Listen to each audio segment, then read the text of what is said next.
Hi friends, welcome to my channel. നിങ്ങൾ ആദ്യമായിട്ടാണ് എൻ്റെ ചാനൽ കാണുന്നതെങ്കിൽ സബ്സ്ക്രൈബ് ചെയ്യാൻ മറക്കരുത്. കൂടാതെ അടുത്തുള്ള പാട്ടുകൾ അപ്ലോഡ് ചെയ്യുമ്പോൾ അറിയുവാനായി ആ ബെല്ലൈക്കൺ കൂടി ഒന്ന് പ്രസ് ചെയ്തേക്കാം. അപ്പോൾ നമുക്ക് കഥയിലേക്ക് കടക്കാം. ദ്രൗപദി ദർശം ഭാഗം 12. രചന ഫൗസിയ നൗഷാദ്. പെട്ടെന്ന് വാതിൽക്കൽ നിന്ന് വിളി കേട്ടതും എല്ലാവരും തിരിഞ്ഞവിടേക്ക് നോക്കി. ദേഷ്യപ്പെട്ട് നിൽക്കുന്ന ദർശ് അവനെ കണ്ടതും എല്ലാവരും ഭയന്നു. ദർശ് നടന്ന് അവരുടെ അടുത്തേക്ക് വന്നു. What's happening here? നിങ്ങൾക്കൊന്നും വർക്കില്ലേ? നിങ്ങളൊക്കെ എന്തിനാണ് ദ്രൗപദിയുടെ ക്യാബിനിൽ കൂടി നിൽക്കുന്നത്? എന്താണോ പ്രശ്നം? അവളെ നോക്കി ദർശ് ചോദിച്ചു. ഒന്നുമില്ല സാർ, ദ്രൗപദി തലകുനിച്ചു പറഞ്ഞു. ഒന്നുമില്ല എന്നോ? ഞാൻ കേട്ടതാണല്ലോ. ഷൈമ, ഒരാളോട് എന്തെങ്കിലും ദേഷ്യം തീർക്കുന്നത് അയാളുടെ നേരെ അനാവശ്യം പഴിച്ചാരിക്കൊണ്ടല്ല. ഒരു പെണ്ണ് മറ്റൊരു പെണ്ണിനോട് പറയാവുന്ന വാചകമാണോ ഇത്? ഷിറ്റ്! അവൻ കോപത്തോടെ ചോദിച്ചു. Sorry sir, no more explanations. എനിക്കൊന്നും കേൾക്കണ്ട. ഞാൻ വരുമ്പോൾ എല്ലാവരും കൂടി ദ്രൗപദിയെ വളഞ്ഞിട്ട് ആക്രമിക്കുകയായിരുന്നല്ലോ. ഇതിനുള്ള പണിഷ്മെന്റ് നിങ്ങൾക്ക് ലഭിച്ചേ പറ്റൂ, ദർശു പറഞ്ഞു. വേണ്ട സർ, എനിക്കൊരു കംപ്ലൈന്റും ഇല്ല. അവർ എന്നെ ഒന്നും പറഞ്ഞിട്ടില്ല. പ്ലീസ് സർ, ഇതിന്റെ പേരിൽ ഒരു ഇഷ്യൂ ഉണ്ടാക്കരുത്. അവൾ കൈകൂപ്പി. എടോ അത് പ്ലീസ് സർ. ഓക്കെ, തൽക്കാലം വിട്ടിരിക്കുന്നു. എല്ലാവരും അവരവരുടെ ക്യാബിനിലേക്ക് പൊക്കോ. ഇനി ഇത് ആവർത്തിക്കാൻ പാടില്ല. Okay sir, thank you. എല്ലാവരും അവരവരുടെ ക്യാബിനിലേക്ക് പോയി. ദ്രൗപദിക്ക് ദർശനോട് സംസാരിക്കണമെന്നുണ്ടായിരുന്നെങ്കിലും അവൾ തൽക്കാലം സംയമനം പാലിച്ചു. അവൻ ക്യാബിനിലേക്ക് മടങ്ങി.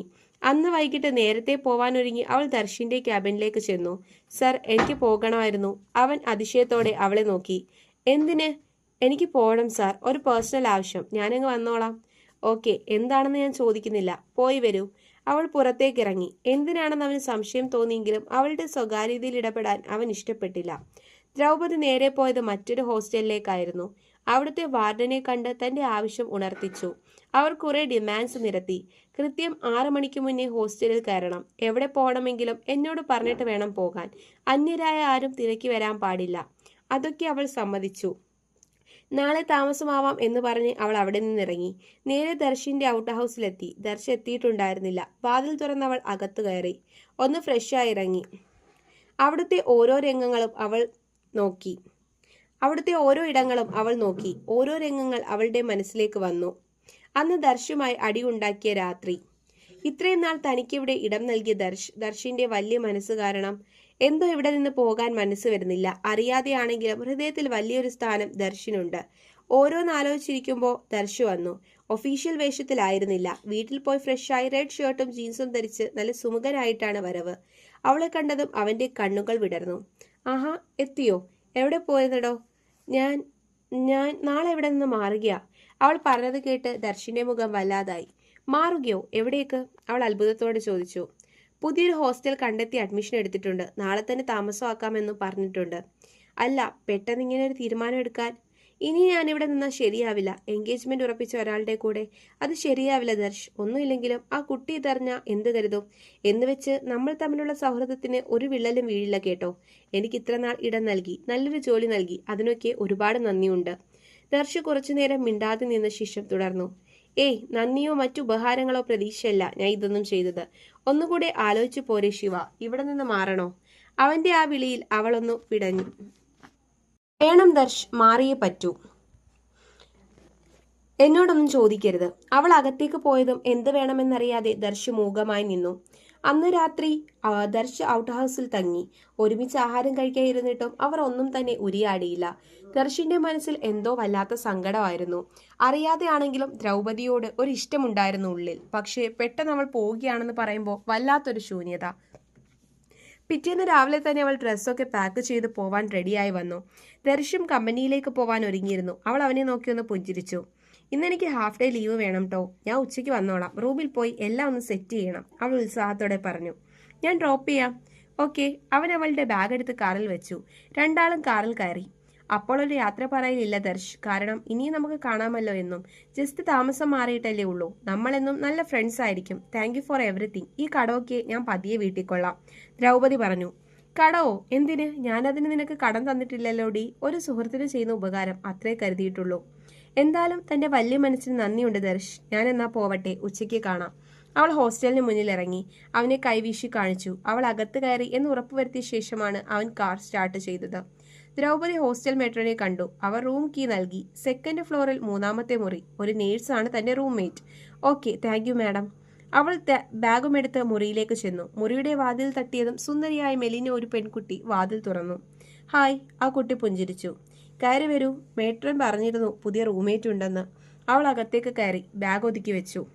Anyway, nice to meet you. ഞാൻ ബോറടിച്ച് കഴിഞ്ഞിരുന്നതാ ഇവിടെ. ഇപ്പോൾ എനിക്കൊരു കൂട്ടായി. എന്താ തൻ്റെ പേര്? ദ്രൗപദി. Nice name. എൻ്റെ പേര് ജാനകി. ജാനു എന്ന് വിളിച്ചാൽ മതി കേട്ടോ. അല്ല, തന്നെ എന്താ വിളിക്കണ്ടേ? ശിവ. ഓക്കെ, തനിക്ക് തോന്നുന്നുണ്ടാവും എന്താ ഞാനിങ്ങനെ സംസാരിച്ചുകൊണ്ടിരിക്കുന്നതെന്ന്. ശരിക്കും ഒറ്റയ്ക്ക് താമസിച്ച് ബോറടിച്ചെന്നേ. എനിക്കാണെങ്കിൽ സംസാരിക്കാൻ ഭയങ്കര ഇഷ്ടമാണ്. അവൾ അത് പറഞ്ഞു ചിരിച്ചു. ജാനുവിൻ്റെ പെരുമാറ്റവും സ്വഭാവമൊക്കെ ദ്രൗപദിക്ക് ഇഷ്ടമായി. എനിക്ക് ഡ്യൂട്ടി ഉണ്ട് ശിവ. ഞാൻ ഇവിടുത്തെ ഹോസ്പിറ്റൽ നേഴ്സായി വർക്ക് ചെയ്യുക. വൈകിട്ട് കാണാട്ടോ. ശരി.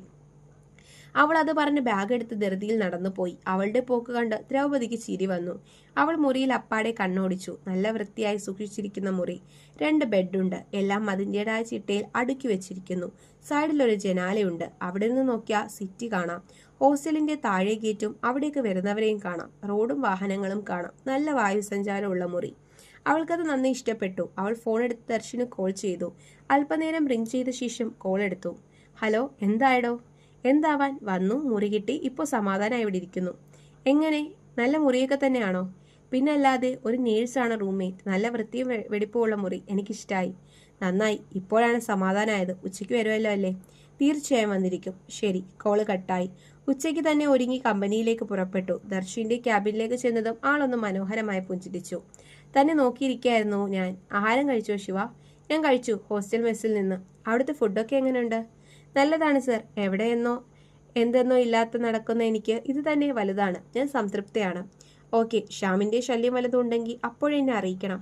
അറിയിക്കാം. എന്നാൽ ഞാൻ പോട്ടെ. ഓക്കെ. ജോലി കഴിഞ്ഞ് ഹോസ്റ്റലിലേക്ക് മടങ്ങിപ്പോവാൻ നേരമാണ് ദർശ് അടുത്തേക്ക് വരുന്നത്. ഞാൻ കൊണ്ടാക്കാം ഹോസ്റ്റലിലേക്ക്. വേണ്ട ദർശ്, ഞാൻ പൊക്കോളാം. താൻ വാടോ, എന്തായാലും ഞാൻ അതുവഴിയാണ് പോകുന്നത്. ദർശനപ്പോൾ അവൾ കാറിൽ കയറി. വെറുതെ മിററിൽ കൂടി പുറത്തേക്ക് നോക്കുമ്പോഴാണ് പെട്ടെന്ന് അവളുടെ ദൃഷ്ടിയിൽ അയാൾ പെട്ടത്. ഞെട്ടലോടെ അവളൊന്ന് പിടഞ്ഞു. അയാൾ, ആ വ്യക്തിയല്ലേ അത്? താൻ അന്വേഷിച്ചു നടന്ന, തൻ്റെ ജീവിതം ഇല്ലാതെയാക്കിയ ആ മനുഷ്യൻ. അയാളെ തേടിയല്ലേ ഈ വലിയ നഗരത്തിലേക്ക് താൻ വന്നത്? അയാൾ തൻ്റെ കാറിൽ കയറി. ദ്രൗപദി തിരിഞ്ഞു നോക്കുന്നത് കണ്ട് ദർശ് അത്ഭുതപ്പെട്ടു. എന്തുപറ്റി? നീ ആരെയും നോക്കുന്നത്? ഏയ്, ആരെയില്ല. വഴിയിൽ പരിചയമുള്ള ആരെയോ കണ്ട പോലെ. അതിന് തനിക്കിവിടെ പരിചയക്കാരൊന്നുമില്ലല്ലോ. ഇല്ല, പക്ഷെ അങ്ങനെ തോന്നി, അതാ. ഹോസ്റ്റൽ ഡ്രോപ്പ് ചെയ്ത് ദർശ് തിരികെ വീട്ടിലേക്ക് മടങ്ങി. എൻഗേജ്മെന്റ് ദിവസം അടുക്കാറായിരിക്കുന്നു. പക്ഷെ മനസ്സിലിപ്പോഴും ശ്വേത പതിഞ്ഞിട്ടില്ല. എന്തോ അവളെ അംഗീകരിക്കാൻ കഴിയുന്നില്ല. ഞാൻ സങ്കല്പിച്ച പെണ്ണ് അത് ദ്രൗപദിയെ പോലെ ഒരാളല്ലേ. അവളോട് എന്തോ പ്രത്യേക ഒരു ഇഷ്ടമായിരുന്നു എന്നും ഇപ്പോഴും ഒഴിവാക്കാൻ കഴിയുന്നില്ല മനസ്സിൽ നിന്ന്. ഈ എൻഗേജ്മെന്റ് നടക്കാൻ പാടില്ല. ഇഷ്ടമല്ലാത്ത ഒരാളെ കെട്ടി എന്തിനു ജീവിതം പാഴാക്കണം? എങ്ങനെയും ഒഴിവാക്കിയേ പറ്റൂ. ദർശ് ഫോൺ എടുത്ത് ആഷിക്ക് ഫോൺ ചെയ്തു.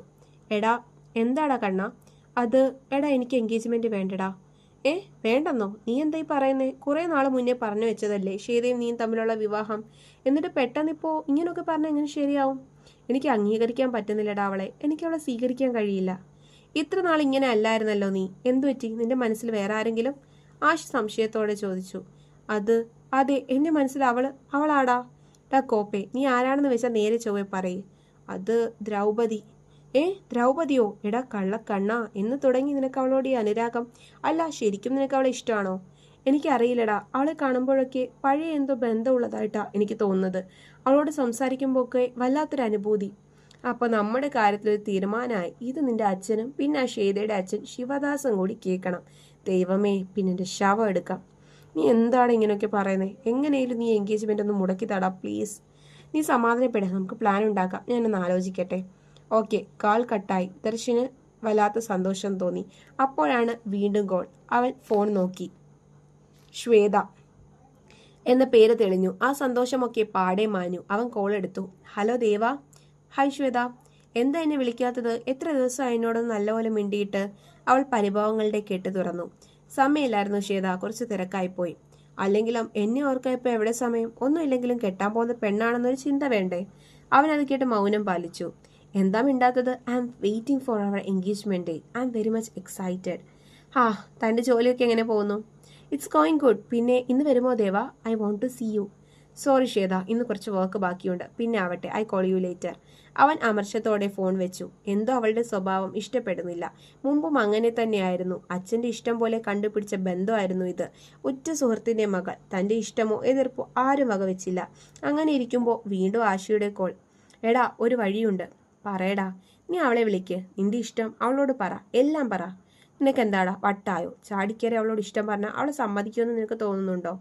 ഇല്ല, ഇപ്പോൾ ഉടനെ സമ്മതിക്കണമെന്ന് പറഞ്ഞാൽ നടക്കില്ലല്ലോ. കുറച്ചൊക്കെ ഒന്ന് വെയിറ്റ് ചെയ്യണം നീ. അതൊക്കെ ചെയ്യാം, എങ്കിലും അവളോട് എങ്ങനെയാടാ പറയാ? പറയണം. പറഞ്ഞില്ലെങ്കിൽ ശ്വേതയെ കെട്ടേണ്ടി വരും നിനക്ക്.